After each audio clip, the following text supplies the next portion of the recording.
How can you believe in something you don't respect?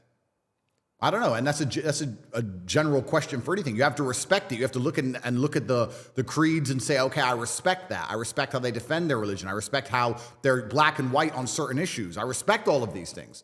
Also, it's kind of interesting because if you want to measure the success of a religion, you can measure it in regards to how many people follow it, or like you just said in the UK, or how fast it's growing. But I think the number one measure of success for a religion is how well it preserves the sanctity of a society. I think that if you want to say, is this a successful religion?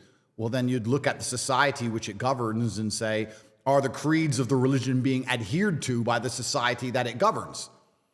I would argue that most Islamic countries have an Islamic feel. I would argue you'd avoid a lot of the LGBT garbage. You'll avoid a lot of the woke insanity. You'll avoid a lot of the feminism, which has destroyed the West, and all these things, because Islam is being adhered to and it's keeping the society functioning. Do I go to Christian countries and feel like Christianity is preserving them?